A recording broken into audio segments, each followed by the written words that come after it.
पूज्याय राघवेन्द्राय सत्यधर्मरताय च। Hello guys, welcome back to our YouTube channel. ನಾವಿವತ್ತು ಎಲ್ಲಿಗೆ ಬಂದಿದ್ದೀವಿ ಅಂದರೆ ನೋಡಿ, ನಾನು ಮತ್ತು ವಿದ್ಯಾ ಇವತ್ತು ಮಂತ್ರಾಲಯಕ್ಕೆ ಬಂದಿದ್ದೀವಿ. ಇನ್ನೂ ದರ್ಶನ ಮಾಡಿಲ್ಲ, ಒಳಗಡೆ ಹೋಗಿ ದರ್ಶನ ಮಾಡ್ಕೊಂಡು ಬರ್ತೀವಿ. ಆಮೇಲೆ ಇಲ್ಲಿ ಸರೌಂಡಿಂಗ್ ಎಲ್ಲ ಸುತ್ತಮುತ್ತ ಎಲ್ಲ ಹೇಗಿದೆ ಅಂತ ತೋರಿಸ್ತೀವಿ. ಈ ವಿಡಿಯೋ ಮಿಸ್ ಮಾಡದೆ ಕಂಪ್ಲೀಟಾಗಿ ಕೊನೆವರೆಗೂ ನೋಡಿ. ನಮ್ಮ ಚಾನಲ್ ಇನ್ನೂ ಸಬ್ಸ್ಕ್ರೈಬ್ ಮಾಡಿಲ್ಲ ಅಂದರೆ ತಕ್ಷಣ ಸಬ್ಸ್ಕ್ರೈಬ್ ಮಾಡ್ಕೊಳ್ಳಿ. ಬನ್ನಿ, ಇವಾಗ ನಾವು ಒಳಗಡೆ ಹೋಗಿ ಶ್ರೀ ಗುರು ರಾಘವೇಂದ್ರ ಸ್ವಾಮಿಗಳ ದರ್ಶನ ಮಾಡಿಕೊಂಡು ಖುಷಿಯಾಗಿ ಬರೋಣ.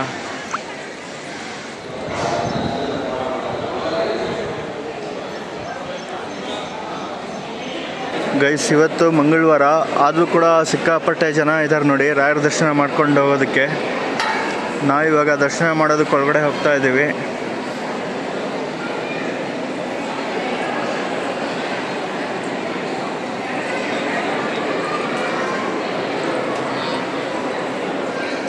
A few moments later.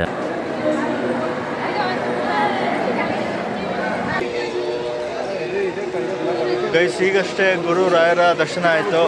Successfully ದರ್ಶನ ಮಾಡ್ಕೊಂಡು ಬಂದ್ವಿ. ಅಷ್ಟೇನು ರಶ್ ಇರಲಿಲ್ಲ, ಮೀಡಿಯಮ್ ಆಗಿ ಕ್ರೌಡ್ ಇತ್ತು. ದರ್ಶನ ಮಾಡಿಕೊಂಡು ಖುಷಿಯಾಗಿ ಹೊರಗಡೆ ಬಂದಿದ್ದೀವಿ. ವಿದ್ಯಾ, ಫಸ್ಟ್ ಟೈಮ್ ನೀನು ಮಂತ್ರಾಲಯಕ್ಕೆ ಬಂದು ಗುರು ರಾಘವೇಂದ್ರ ಸ್ವಾಮಿಗಳ ದರ್ಶನ ಮಾಡ್ತಿದ್ಯಾ, ನಿನಗೇನು ಅನಿಸ್ತು? ಹಾಂ, ಈ ಜಾಗ ಮತ್ತು ಈ ವೈಬ್ ಎಲ್ಲ ನೋಡಿ, ರಾಯರ ಒಂದು ಸನ್ನಿಧಾನ ಎಲ್ಲ ನೋಡಿ ಅನ್ಕೊಂಡಿರೋದು ಬೇಗ ಆಗಲಿ ಅಂತ ರಾಯರ ಹತ್ರ ಬೇರೆ ಇನ್ನೇನಾದ್ರು ಹೇಳ್ತೀಯಾ? ಯಾರು ಬಂದಿಲ್ಲ, ಅವ್ರು ಮಿಸ್ ಮಾಡ್ದಂಗೆ ಬಂದು ನಮ್ಮ ರಾಯರ ದರ್ಶನ ಮಾಡ್ತೀವಿ ಅಂತ ಕೇಳ್ಕೊತೀವಿ. ಗೈಸ್, ಇನ್ನೂ ಬ್ರೇಕ್ಫಾಸ್ಟ್ ಮಾಡಿಲ್ಲ. ಇವಾಗ ಹೋಗಿ ನಾವು ಬ್ರೇಕ್ಫಾಸ್ಟ್ ಮುಗಿಸ್ಕೊಂಡು ಹಂಗೆ ಇಲ್ಲಿ ಸರೌಂಡಿಂಗ್ ಏನೇನಿದೆಯೋ ಎಲ್ಲ ನೋಡಿಕೊಂಡು ತುಂಗಭದ್ರಾ ನದಿ ಹತ್ರ ಹೋಗ್ಬಿಟ್ಟು ಅಲ್ಲೂ ಕೂಡ ನೋಡಿಕೊಂಡು ಒಂದೆರಡು ನೈಸು ಡ್ರೋನ್ ಶಾಟ್ ತೊಗೊಂಡು ನೆಕ್ಸ್ಟು ಇಲ್ಲಿ ಏನು ಮಾಡಬೇಕೋ ನೋಡಿಕೊಂಡು ಇಲ್ಲಿಂದ ಹೊರಡ್ತೀವಿ ಮನೆ ಕಡೆ. ಬನ್ನಿ, ಇವಾಗ ಮೊದಲು ಹೋಗಿ ಬ್ರೇಕ್ಫಾಸ್ಟ್ ಮಾಡ್ಕೊಂಬೋಣ. ನೋಡಿ, ಇಲ್ಲಿ ಮಂತ್ರಾಲಯದಲ್ಲಿ ಈ ಥರ ಬೇಕಾದಷ್ಟು ಗೋವುಗಳೆಲ್ಲ ನೋಡ್ಬೋದು ನಾವು. ಆಲ್ರೆಡಿ ಮಳೆಗಾಲ ಸ್ಟಾರ್ಟ್ ಆಗಿದೆ, ಸೊ ಅಷ್ಟೊಂದೇನು ಬಿಸಿಲಿಲ್ಲ ಇವತ್ತು. ಇಲ್ಲಾಂದರೆ ಇಲ್ಲಿ ಮಂತ್ರಾಲಯಕ್ಕೆ ಬಂದಾಗೆಲ್ಲ ಬಿಸಿಲು ತಡೆಯೋಕ್ಕಾಗಲ್ಲ, ಸಿಕ್ಕಾಪಟ್ಟೆ ಬಿಸಿಲು ಅಂದರೆ ಸಿಕ್ಕಾಪಟ್ಟೆ ಬಿಸಿಲಿರುತ್ತೆ. ಸೊ ಇವತ್ತು ಅಷ್ಟೊಂದೇನು ಬಿಸಿಲಿಲ್ಲ, ಪರವಾಗಿಲ್ಲ. ಗೈಸ್, ಇವಾಗ ತಿಂಡಿ ಮಾಡೋಕ್ಕೆ ಹೋಗ್ತಾ ಇದ್ದೀವಿ. ಹಂಗೆ ಇಲ್ಲಿ ಬೇಕಾದಷ್ಟು ಫೋಟೋಗ್ರಾಫರ್ಸ್ ಎಲ್ಲ ಇರ್ತಾರಲ್ಲ, ಫೋಟೋ ತೆಗಿತೀವಿ ಅಂತ ಹೇಳಿದ್ರು ನಿಮ್ಮಿಬ್ಬರದು. ಅದಕ್ಕೆ ಒಂದು ಫೋಟೋ ತೊಗೊಂಡ್ವಿ. ಯಾವ ಥರ ಬಂದಿದೆ ನೋಡಿ.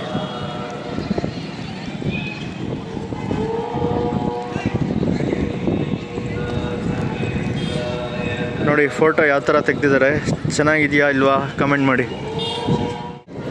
ಗೈಸ್, ಇವಾಗಷ್ಟೇ ಬ್ರೇಕ್ಫಾಸ್ಟ್ ಆಯಿತು. ಇವಾಗ ಇಲ್ಲಿ ಎದುರುಗಡೆ ಸ್ಲಿಪ್ಪರ್ ಬಿಟ್ಟಿದ್ದೀವಿ, ಸ್ಲಿಪ್ಪರ್ ಹಾಕೊಳ್ಳೋದಕ್ಕೆ ಹೋಗ್ತಾ ಇದ್ದೀವಿ. ಹಂಗೆ ಅಲ್ಲಿ ತುಂಗಭದ್ರಾ ನದಿ ಹತ್ರ ಕೂಡ ಹೋಗ್ತಾ ಇದ್ದೀವಿ. ಅಲ್ಲಿ ಹೋಗ್ಬಿಟ್ಟು ಅದನ್ನ ನೋಡ್ಕೊಂಬರೋಣ ಅಂತ ಹೋಗ್ತಾ ಇದ್ದೀವಿ. ನೋಡಿ, ಇಲ್ಲಿ ಈ ಕಡೆ ಎರಡೂ ಕಡೆ ಎಲ್ಲ ಗೋಡೆಗಳ ಮೇಲೆಲ್ಲ ಲೈನಾಗಿ ಈ ಮಂತ್ರಾಲಯದ ಹಿಸ್ಟ್ರಿ ಬಗ್ಗೆ ಎಲ್ಲ ಹಾಕಿದ್ದಾರೆ. ರಾಘವೇಂದ್ರ ಸ್ವಾಮಿಗಳ ಒಂದು ಹೇಗೆ ಅವರು ಜೀವಂತ ಸಮಾಧಿ ಆದರು ಅದ್ರ ಬಗ್ಗೆ ಎಲ್ಲ ಕಂಪ್ಲೀಟಾಗಿ ಇಲ್ಲೆಲ್ಲ ಗೋಡೆಗಳ ಮೇಲೆಲ್ಲ ಕಂಪ್ಲೀಟಾಗಿ ಹಾಕಿದ್ದಾರೆ ಎರಡೂ ಕಡೆ. ಗೈಸ್ ನೋಡಿ, ದೇವಸ್ಥಾನದಿಂದ ಈ ಕಡೆ ತುಂಗಭದ್ರಾ ನದಿಗೆ ಹೋಗೋ ಕಡೆ ಬಂದರೆ ಇಲ್ಲೆಲ್ಲ ಲೈನಾಗಿ ಅಂಗಡಿಗಳೆಲ್ಲ ಇದೆ. ರುದ್ರಾಕ್ಷಿ ಮಾಲೆ ಅಂತೆ, ಆಮೇಲೆ ಇನ್ನೂ ರಾಘವೇಂದ್ರ ಸ್ವಾಮಿಗಳ ವಿಗ್ರಹಗಳಾಗಿರ್ಬೋದು, ಇನ್ನೂ ಬೇರೆ ಬೇರೆ ಐಟಮ್ ಎಲ್ಲ ಇಲ್ಲಿ ಇಟ್ಟಿದ್ದಾರೆ ನೋಡಿ. ಅದನ್ನೆಲ್ಲ ಇಲ್ಲಿ ನೋಡ್ತಾ ಇದ್ದೀರಾ.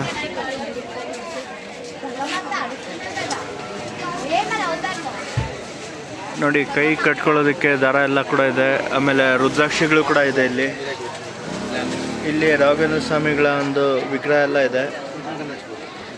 ಎಷ್ಟು ಚೆನ್ನಾಗಿದೆ ನೋಡಿ. ಅಲ್ಲಿ ಮೇಲ್ಗಡೆ ಟೋಪಿ ಎಲ್ಲ ಇದೆ. ಈ ಕಡೆ ಬಂದರೆ ದೇವರ ಸಾಮಗ್ರಿಗಳೆಲ್ಲ ಇದೆ, ಪೂಜಾ ಸಾಮಗ್ರಿಗಳು ಮತ್ತು ದೀಪ ಎಲ್ಲ ಇದೆ ನೋಡಿ. ಈ ರೋಡಲ್ಲಿ ಸ್ಟ್ರೈಟ್ ಹೋದರೆ ನಮಗೆ ತುಂಗಭದ್ರಾ ನದಿ ಹರಿಯೋದು ಕಾಣಿಸುತ್ತೆ. ಸ್ವಲ್ಪ ನೀರು ಕಾಣಿಸ್ತಾ ಇದೆ ಇಲ್ಲಿಂದನೇ. ಬನ್ನಿ ಹತ್ರ ಹೋಗ್ಬಿಟ್ಟು ನೀರು ಎಷ್ಟಿದೆ ಅಂತ ನೋಡೋಣ. ಗೈಸ್ ನೋಡಿ, ಇಲ್ಲಿ ಹೊಳೆ ಹತ್ರ ಬಂದ್ವಿ. ನೀರು ಸ್ವಲ್ಪ ಹರಿತಾ ಇರುತ್ತೆ ಅಂದ್ಕೊಂಡ್ವಿ, ಬಟ್ ಜಾಸ್ತಿ ಏನು ನೀರು ಹರಿತಾ ಇಲ್ಲ, ತುಂಬ ಸ್ಲೋ ಆಗಿ ನೀರು ಹರಿತಾ ಇದೆ. ಗೈಸ್ ನೋಡಿ, ಇಲ್ಲಿ ತೆಪ್ಪ ಎಲ್ಲ ಇದೆ. ಬೋಟಲ್ಲಿ ಹೋಗೋದಕ್ಕೆ ಬೋಟಿಂಗ್ ಅಂತೀವಿ, ತೆಪ್ಪಲ್ಲಿ ಹೋಗೋದಕ್ಕೆ ತೆಪ್ಪಿಂಗ್ ಅಂತ ಹೇಳ್ತಾ ಇದ್ದೆ, ಅದಕ್ಕೆ ಇವ್ರು ನಗ್ತಾ ಇದ್ದಾರೆ. ಕರೆಕ್ಟ್ ಅಲ್ವಾ ನಾನು ಹೇಳಿದ್ದು? ಬೋಟಲ್ಲಿ ಹೋದರೆ ಬೋಟಿಂಗ್ ಅಂತೀವಿ, ತೆಪ್ಪಲ್ಲಿ ಹೋಗಿ ಬರೋದಕ್ಕೆ ತೆಪ್ಪಿಂಗ್ ಅಂತೀವಿ. ನೋಡಿ, ಜನ ತೆಪ್ಪದಲ್ಲಿ ತೆಪ್ಪಿಂಗ್ ಮಾಡ್ತಾ ಇದ್ದಾರೆ ಇಲ್ಲಿ ಎದುರುಗಡೆ. ಈ ತಪ್ಪದಲ್ಲಿ ಕೂತ್ಕೊಂಡು ಇವಾಗ ತಪ್ಪಿಂಗ್ ಮಾಡೋಣ ಅಂತ ಹೋಗ್ತಾ ಇದ್ದೀವಿ. ಒಬ್ಬರಿಗೆ 60 ರೂಪಾಯಿ ಅಂತೆ, 60 ರೂಪಾಯಿ ನೋಡಿ. ಹಾಂ ಪರವಾಗಿಲ್ಲ, ಬಾ ಹೋಗ್ಬೋಣ. ಹಿಂಗಿಂದ ಇಲ್ಲಿ ಕಾಣಿಸ್ತಿದೆಯಲ್ಲ, ಇಲ್ಲೊಂದು ರೌಂಡ್ ಕರ್ಕೊಂಡು ಹೋಗಿ ಬರ್ತಾರಂತೆ.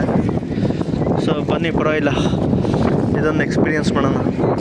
ನೋಡಿ ನೀರು ಎಷ್ಟು ಗಲೀಜಾಗಿದೆ ಗೈಸ್, ಫುಲ್ಲು ಗಲೀಜಾಗಿದೆ. ನಮ್ಮ ತುಂಗಭದ್ರಾ ನದಿ ನೀರು ಇದಂಗೆ ಇದ್ರ ಮೂಲಕ ಅರಬ್ಬಿ ಸಮುದ್ರ ಸೇರ್ಕೊಳ್ಳುತ್ತೆ. ನೋಡಿ 2 ತೆಪ್ಪ ಇಲ್ಲಿ ಡ್ಯಾಶ್ ಹಿಡಿದ್ಬಿಡ್ತು. ನಂಗೆ ಯಾಕೋ ಹೊಗೇನಕಲ್ ಫಾಲ್ಸ್ ಜ್ಞಾಪಕ ಬರ್ತದೆ. ಹೊಗೇನಕಲ್ ಫಾಲ್ಸಲ್ಲೂ ಕೂಡ ಅಲ್ಲಿ ಇನ್ನೂ ಸೂಪರಾಗಿರುತ್ತೆ. ಒಂದಷ್ಟು ಹೈಟಿಂದ ಮೇಲೆ ನೀರು ಬೀಳುತ್ತೆ. ಒಂದಷ್ಟು ದೂರ ಬೋಟಲ್ಲಿ ಇದೇ ಥರ ತೆಪ್ಪದಲ್ಲಿ ಕರ್ಕೊಂಡು ಹೋಗ್ತಾರೆ. ಆಮೇಲೆ ಫುಲ್ಲು ರೌಂಡೆಲ್ಲ ಹೊಡಿಸ್ತಾರೆ, ಚೆನ್ನಾಗಿರುತ್ತೆ. ಏಯ್ ಕೈ ತೆಗಿ, ಕೈ ಹೊರಗಡೆ ಹಾಕ್ಬಾರ್ದು.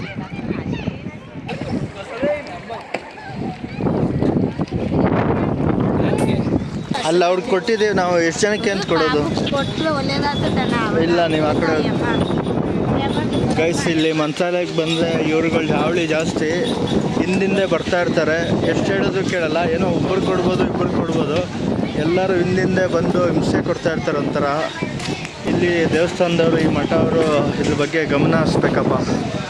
ಗೈಸ್, ವಿದ್ಯಾ ಅವರು ಟೊಮೆಟೊ ಬಾತ್ ತಿಂತಾ ಇದ್ದಾರೆ. ನನ್ನ ಬ್ರೇಕ್ಫಾಸ್ಟ್ ಆಗಿತ್ತು, ಅದಕ್ಕೆ ನಾನು ಇವಾಗಲೂ ಅಷ್ಟೇ ಇಲ್ಲಿ ಎದುರುಗಡೆ ಕಬ್ಬಿನ ಜ್ಯೂಸ್ ಕುಡಿದೆ. ಇವರು ಟೊಮೆಟೊ ಬಾತು ಮತ್ತು ವಡೆ ತಿಂತಾ ಇದ್ದಾರೆ. ಹೆಂಗಿದೆ ಟೊಮೆಟೊ ಬಾತು? ಪರವಾಗಿಲ್ವಾ? 2 hours later. ಗೈಸ್, ಮಂತ್ರಾಲಯದಲ್ಲಿ ಗುರು ರಾಯರ ದರ್ಶನ ಎಲ್ಲ ಆಯಿತು. ಇವಾಗ ನಾವು ಬೆಂಗಳೂರು ಕಡೆ ರಿಟರ್ನ್ ಆಗ್ತಾ ಇದ್ದೀವಿ. ಬನ್ನಿ, ಇಲ್ಲಿ ಬಸ್ ಸ್ಟೇಷನ್ ಇದೆ. ಇಲ್ಲಿಂದ ಒಂದು 3 minutes ವಾಕಬಲ್ ಡಿಸ್ಟೆನ್ಸು. ಬಸ್ ಸ್ಟೇಷನ್ಗೆ ಹೋಗಿ ಬಸ್ ಕ್ಯಾಚ್ ಮಾಡಿ ಅಲ್ಲಿಂದ ಬಸ್ಸಲ್ಲಿ ಹೋಗೋಣ. ಬನ್ನಿ. ಮಠ ಮಧ್ಯಾಹ್ನ ಆಗಿದೆ. ಬಿಸಿಲು ಬಿಟ್ಟು ಬರ್ತಾ ಇದೆ, ಮತ್ತು ಸ್ವಲ್ಪ ಹೊತ್ತು ನೆರಳು ಬರ್ತಾ ಇದೆ. ನೋಡಿ, ಮಧ್ಯಾಹ್ನ ಆಗಿರೋದ್ರಿಂದ, ಜಾಸ್ತಿ ಸೆಕೆ ಇರೋದ್ರಿಂದ ಜಾಸ್ತಿ ಜನ ಯಾರೂ ಕಾಣಿಸ್ತಾ ಇಲ್ಲ ಇಲ್ಲಿ. ತಿರ್ಗಾ ಸಂಜೆ ಮೇಲೆ ಕ್ರೌಡು ಜಾಸ್ತಿ ಆಗುತ್ತೆ. ನಾವು ಬಸ್ ಸ್ಟೇಷನ್ ಕಡೆ ನಡ್ಕೊಂಡು ಹೋಗ್ತಾ ಇದ್ದೀವಿ. ಇದೇ ನೋಡಿ ಮಂತ್ರಾಲಯ KSRTC ಬಸ್ ಸ್ಟ್ಯಾಂಡು. ಇಲ್ಲಿಂದ ನಮ್ಮ ಬೆಂಗಳೂರಿಗೆಲ್ಲ ಬೇಕಾದಷ್ಟು ಬಸ್ಸುಗಳೆಲ್ಲ ಸಿಗುತ್ತೆ. ನೋಡಿ, APSRTC ರಿಸರ್ವೇಷನ್ ಕೌಂಟ್ರ್ ಕೂಡ ಇಲ್ಲಿದೆ. ನೋಡಿ, ಲಾಸ್ಟಲ್ಲಿ ನಮ್ಮ KSRTC ಬಸ್ಸುಗಳು ಕಾಣಿಸ್ತದೆ. ಬೆಂಗಳೂರು ಬಸ್ ಇದೆ ನೋಡಿ ಇಲ್ಲೇ.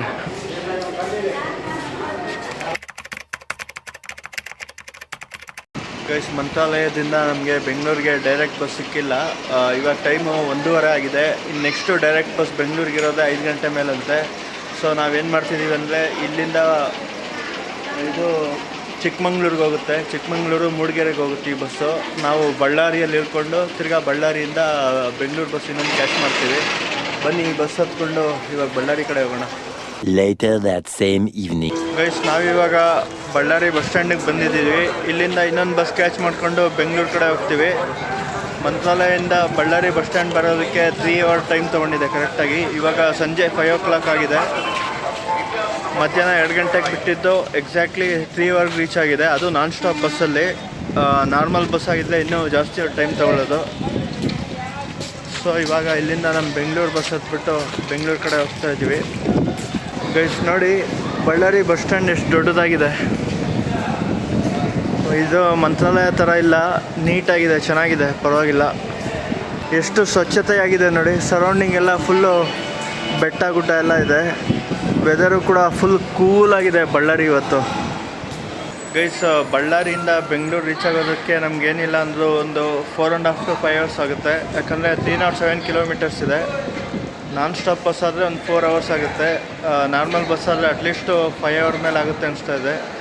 ಬೆಂಗಳೂರು ಎಷ್ಟು ಗಂಟೆಗೆ ರೀಚ್ ಆಗುತ್ತೆ ಅಂತ ವೆಯ್ಟ್ ಮಾಡಿ ನೋಡೋಣ. ಗೈಸ್, ಇವಾಗ ಬಳ್ಳಾರಿಯಿಂದ ಬೆಂಗಳೂರು ಕಡೆ ಹೋಗ್ತಾ ಇದ್ದೀವಿ. ಬಸ್ ನೋಡಿ ಹಿಂದೆಲ್ಲ ಎಷ್ಟು ಖಾಲಿ ಇದೆ.